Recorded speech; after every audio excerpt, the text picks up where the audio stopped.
Genesis chapter 3. Now the serpent was more subtle than any beast of the field which the Lord God had made. And he said unto the woman, Yea, hath God said, Ye shall not eat of every tree of the garden?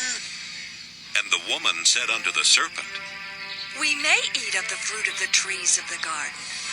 But of the fruit of the tree which is in the midst of the garden, God hath said, Ye shall not eat of it, neither shall ye touch it, lest ye die. And the serpent said unto the woman, Ye shall not surely die.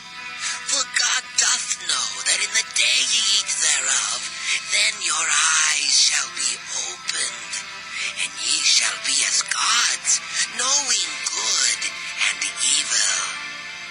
And when the woman saw that the tree was good for food, and that it was pleasant to the eyes, and a tree to be desired to make one wise, she took of the fruit thereof, and did eat, and gave also unto her husband with her, and he did eat. And the eyes of them both were opened, and they knew that they were naked. And they sewed fig leaves together, and made themselves aprons. And they heard the voice of the Lord God walking in the garden in the cool of the day. And Adam and his wife hid themselves from the presence of the Lord God amongst the trees of the garden. And the Lord God called unto Adam, and said unto him, Where art thou? And he said, I heard thy voice in the garden, and I was afraid because I was naked, and I hid myself. And he said, Who told thee that thou wast naked? Hast thou eaten of the tree whereof I commanded thee that thou shouldest not eat?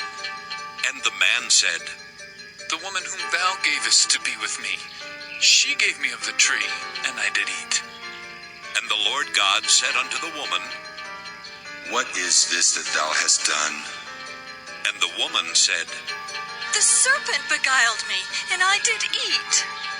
And the Lord God said unto the serpent, Because thou hast done this, thou art cursed above all cattle, and above every beast of the field.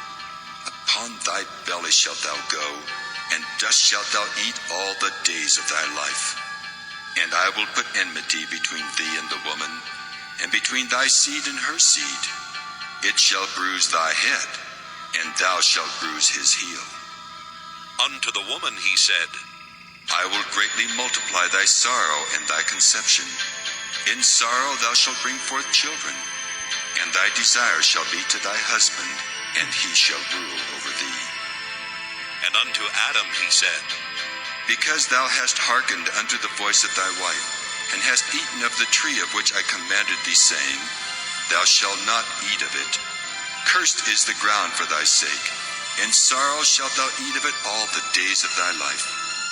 Thorns also and thistles shall it bring forth to thee, and thou shalt eat the herb of the field. In the sweat of thy face shalt thou eat bread till thou return unto the ground. For out of it wast thou taken. For dust thou art, and unto dust shalt thou return. And Adam called his wife's name Eve, because she was the mother of all living.